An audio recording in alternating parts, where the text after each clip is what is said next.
Bismillahirrahmanirrahim. Kali ini kita akan bahas malaikat menyuruh iblis bertemu Rasulullah Shallallahu Alaihi Wasallam. Ketika para sahabat sedang bersama Rasulullah Shallallahu Alaihi Wasallam di kediaman seorang sahabat Ansar, tiba-tiba terdengar panggilan seseorang dari luar rumah. "Wahai penghuni rumah, bolehkah aku masuk? Sebab kalian akan memerlukanku." Rasulullah Shallallahu Alaihi Wasallam bersabda, "Tahukah kalian siapa yang memanggil?" Kami menjawab, "Allah dan Rasulnya yang lebih tahu." Beliau melanjutkan, "Itu iblis, laknat Allah bersamanya." Umar bin Khattab berkata, "Izinkan aku membunuhnya, wahai Rasulullah." Nabi menahannya. "Sabar wahai Umar, bukankah kamu tahu bahwa Allah memberinya kesempatan hingga hari kiamat?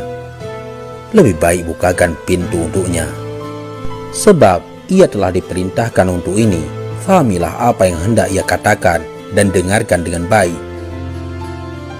Ibnu Abbas radhiyallahu an berkata, pintu lalu dibuka. Ternyata dia seperti orang tua yang cacat satu matanya. Di janggutnya terdapat 7 helai rambut seperti rambut kuda. Taringnya terlihat seperti taring babi, bibirnya seperti bibir sapi. Iblis berkata, "Salam untukmu Muhammad, salam untukmu para hadirin." Rasulullah Shallallahu Alaihi Wasallam menjawab, "Salam hanya milik Allah Subhanahu Wa Taala. Sebagai makhluk yang terlaknat, apa keperluanmu?" Iblis menjawab, "Wahai Muhammad, aku datang ke sini bukan atas kemauanku, namun karena terpaksa." "Siapa yang memaksamu?" "Seorang malaikat utusan Allah mendatangiku dan berkata, Allah Subhanahu wa Ta'ala memerintahkanmu untuk mendatangi Muhammad sambil menundukkan diri. Beritahu Muhammad tentang caramu dalam menggoda manusia. Jawablah dengan jujur semua pertanyaannya. Demi kebesaran Allah, andai kau berdusta satu kali saja, maka Allah akan jadikan dirimu debu yang ditiup angin. Oleh karena itu, aku sekarang mendatangimu. Tanyalah apa yang hendak kau tanyakan. Jika aku berdusta, aku akan dicaci oleh setiap musuhku. Tidak ada sesuatu apapun yang paling besar menimpaku daripada cacian musuh." Rasulullah Shallallahu Alaihi Wasallam lalu bertanya kepada iblis, "Kalau kau benar jujur, siapakah manusia yang paling kau benci?" Iblis segera menjawab, Kamu dan orang sepertimu adalah makhluk Allah yang paling aku benci." "Siapa selanjutnya?" "Pemuda yang bertakwa yang memberikan dirinya mengabdi kepada Allah Subhanahu wa Ta'ala." "Lalu siapa lagi?" "Orang alim dan wara'ah." "Lalu siapa lagi?" "Orang yang selalu bersuci." "Siapa lagi?" "Seorang fakir yang sabar dan tak pernah mengeluhkan kesulitannya kepada orang lain." "Apa tanda kesabarannya?" "Wahai Muhammad, jika ia tidak mengeluhkan kesulitannya kepada orang lain selama 3 hari, Allah akan memberi pahala orang-orang yang sabar." "Selanjutnya apa?" "Orang kaya yang bersyukur." "Apa tanda kesyukurannya?" "Ia mengambil kekayaannya dari tempatnya dan mengeluarkannya juga dari tempatnya." "Orang seperti apa Abu Bakar menurutmu?" "Ia tidak pernah menurutiku di masa jahiliyah, apalagi dalam Islam." Umar bin Khattab, "Demi Allah, setiap berjumpa dengannya aku pasti kabur."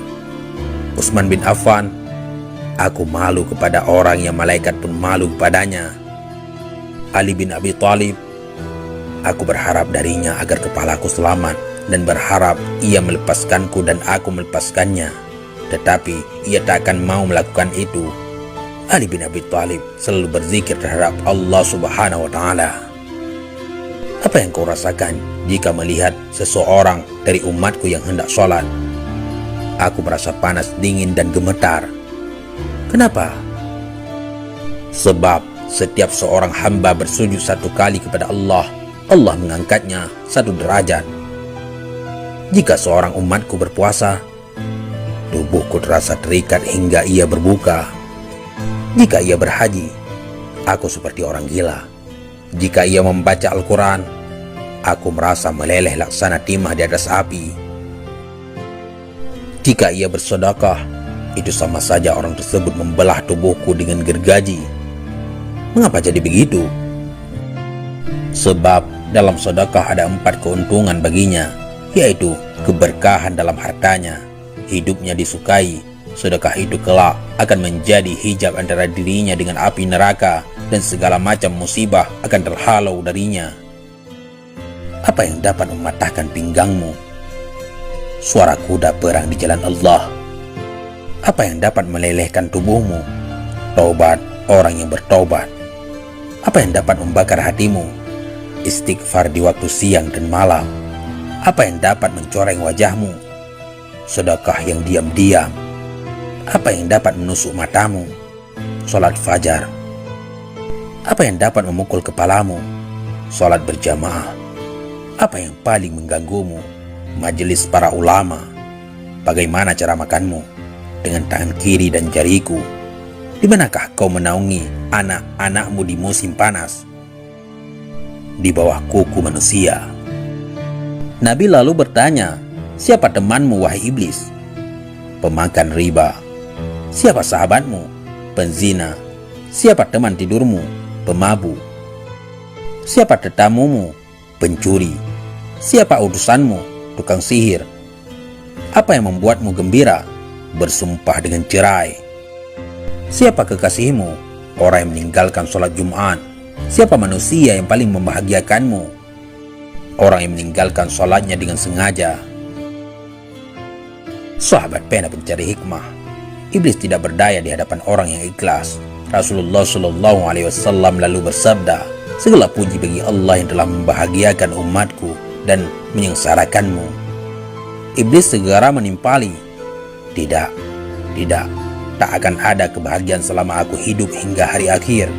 Bagaimana kau boleh berbahagia dengan umatmu, sementara aku boleh masuk ke dalam aliran darah mereka, dan mereka tak boleh melihatku? Demi yang menciptakan diriku dan yang memberikanku kesempatan hingga hari akhir, aku akan menyesatkan mereka semua, baik yang bodoh atau yang pintar, yang boleh membaca dan tidak boleh membaca, yang durjana dan yang soleh, kecuali hamba Allah yang ikhlas. Siapa orang yang ikhlas menurutmu? Tidakkah kau tahu, wahai Muhammad, bahwa barang siapa yang menyukai emas dan perak, ia bukan orang yang ikhlas. Jika kau lihat seseorang yang tidak menyukai dinar dan dirham, tidak suka pujian dan sanjungan, aku boleh pastikan bahwa ia orang yang ikhlas, maka aku meninggalkannya. Selama seorang hamba masih menyukai harta dan sanjungan dan hatinya selalu terikat dengan kesenangan dunia, ia sangat patuh padaku. Tahukah kamu Muhammad bahwa aku mempunyai 70.000 anak, dan setiap anak memiliki 70.000 syaitan? Sebahagian ada yang aku tugaskan untuk mengganggu ulama, sebahagian untuk mengganggu anak-anak muda, sebahagian untuk mengganggu orang-orang tua, sebahagian untuk mengganggu wanita-wanita tua, sebahagian anak-anakku juga aku tugaskan kepada para zahid. Aku punya anak yang suka mengencingi telinga manusia sehingga ia tidur pada salat berjamaah. Tanpanya manusia tidak akan mengantuk pada waktu salat berjamaah. Aku punya anak yang suka menaburkan sesuatu di mata orang yang sedang mendengarkan ceramah ulama hingga mereka tertidur dan pahalanya terhapus. Aku punya anak yang senang berada di lidah manusia. Jika seseorang melakukan kebajikan lalu ia kabarkan kepada manusia, maka 99% pahalanya akan terhapus.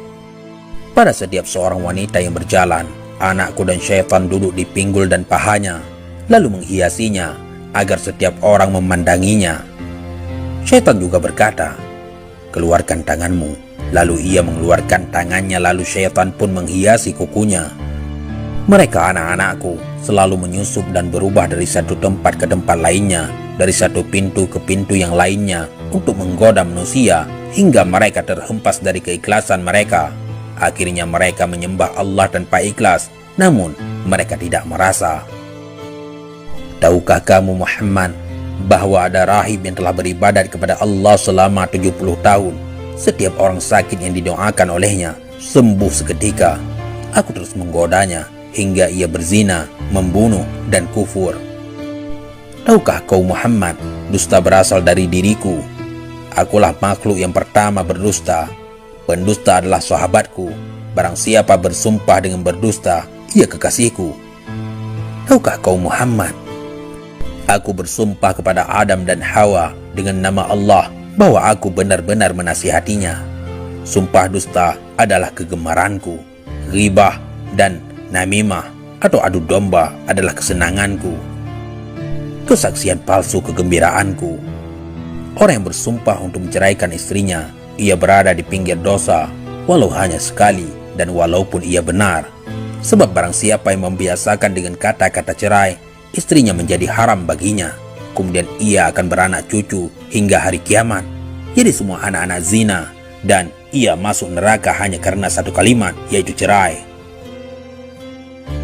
Wahai Muhammad, umatmu ada yang suka lalai semasa sholat. Setiap ia hendak berdiri untuk sholat, aku bisikkan padanya waktu masih lama. Kamu masih sibuk. Lalu ia menundanya hingga ia melaksanakan sholat di luar waktu. Maka sholat itu dipukulkannya ke mukanya. Jika ia berhasil mengalahkanku, aku biarkan ia sholat. Namun aku bisikkan ke telinganya, lihat kiri dan kananmu. Dia pun menoleh. Pada masa itu aku usap dengan tanganku dan kucium keningnya serta aku katakan, sholatmu tidak sah. Bukankah kamu tahu Muhammad, orang yang banyak menoleh dalam sholatnya akan dipukul? Jika ia sholat sendirian, aku suruh ia bergegas. Ia pun sholat seperti ayam yang mematuk beras. Jika ia berhasil mengalahkanku dan ia sholat berjamaah, aku ikat lehernya dengan tali hingga ia mengangkat kepalanya sebelum imam atau meletakkannya sebelum imam. Kamu tahu bahwa melakukan itu batal sholatnya dan wajahnya akan dirubah menjadi wajah keledai. Jika ia berhasil mengalahkanku, aku tiup hidungnya hingga ia menguap dalam sholat. Jika ia tidak menutup mulutnya ketika menguap, syaitan akan masuk ke dalam dirinya dan membuatnya menjadi bertambah serakah dan gila dunia. Dan dia pun semakin taat kepadaku. Kebahagiaan apa untukmu, sedang aku memerintahkan orang miskin agar meninggalkan sholat? Aku katakan padanya, kamu tidak wajib sholat. Sholat hanya wajib untuk orang yang berkemampuan dan sehat. Orang sakit dan miskin tidak. Jika kehidupanmu telah berubah, baru kau sholat. Ia pun mati dalam kekafiran. Jika ia mati sambil meninggalkan sholat, maka Allah akan menemuinya dalam kemurkaan. Wahai Muhammad, jika aku berdusta, Allah akan menjadikanku debu. Wahai Muhammad, apakah kau akan bergembira dengan umatmu, padahal aku mengeluarkan 1/6 mereka dari Islam? Berapa yang kau pinta dari Tuhanmu? 10 macam. Apa saja? Aku minta agar Allah membiarkanku berbagi dalam harta dan anak manusia. Allah mengizinkan. Allah berfirman, berbagilah dengan manusia dalam harta dan anak, dan janjikanlah mereka, tidaklah janji syaitan kecuali tipuan. Harta yang tidak dizakatkan, aku makan darinya. Aku juga makan dari makanan haram dan yang dicampur dengan riba. Aku juga makan dari makanan yang tidak dibacakan nama Allah. Aku minta agar Allah membiarkanku ikut bersama dengan orang yang berhubungan dengan istrinya tanpa berlindung dengan Allah. Maka syaitan ikut bersamanya, dan anak yang dilahirkan akan sangat patuh kepada syaitan. Aku minta agar boleh ikut bersama dengan orang yang menaiki kendaraan bukan untuk tujuan yang halal. Aku minta agar Allah menjadikan bilik mandi sebagai rumahku. Aku minta agar Allah menjadikan pasar sebagai masjidku. Aku minta agar Allah menjadikan syair sebagai Quranku. Aku minta agar Allah menjadikan pemabuk sebagai teman tidurku. Aku minta agar Allah memberikanku saudara, maka ia jadikan orang yang membelanjakan hartanya untuk maksiat sebagai saudaraku. Allah berfirman, orang-orang boros adalah saudara-saudara syaitan. Wahai Muhammad, aku minta agar Allah membuatku boleh melihat manusia sementara mereka tidak boleh melihatku. Dan aku minta agar Allah memberiku kemampuan untuk mengalir dalam aliran darah manusia. Allah menjawab, silakan. Aku bangga dengan hal itu hingga hari kiamat. Sebagian besar manusia bersamaku di hari kiamat. Iblis berkata lagi, wahai Muhammad, Aku tak boleh menyesatkan orang sedikit pun. Aku hanya boleh membisikkan dan menggoda. Jika aku boleh menyesatkan, tak akan tersisa seorang pun. Sebagaimana dirimu, kamu tidak boleh memberi hidayah sedikit pun. Engkau hanya rasul yang menyampaikan amanah. Jika kau boleh memberi hidayah, tak akan ada seorang kafir pun di muka bumi ini. Kau hanya boleh menjadi penyebab untuk orang yang telah ditentukan sengsara. Orang yang bahagia adalah orang yang telah ditulis bahagia sejak di perut ibunya.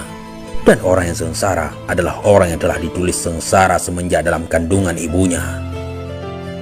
Rasulullah Shallallahu Alaihi Wasallam lalu membaca ayat, mereka akan terus berselisih kecuali orang yang dirahmati oleh Allah Subhanahu Wa Taala. Kemudian Rasulullah juga membaca, sesungguhnya ketentuan Allah pasti berlaku. Iblis lalu berkata, wahai Rasul Allah, takdir telah ditentukan dan pena takdir telah kering. Maksudnya Allah yang menjadikanmu pemimpin para nabi dan rasul, pemimpin penduduk surga, dan yang telah menjadikan aku pemimpin makhluk-makhluk celaka dan pemimpin penduduk neraka. Aku si celaka yang terusir. Ini akhir yang ingin aku sampaikan kepadamu, dan aku tak berbohong. Na'udzubillah. Jangan sampai kita menjadi orang yang tersesat dan juga menjadi teman syaitan. Neraka itu panas. Panasnya melebihi panasnya di dunia, bahkan beribu-ribu kali lipat. Wallahu a'lam bissawab. Mudah-mudahan ini semua bermanfaat. Assalamualaikum warahmatullahi wabarakatuh.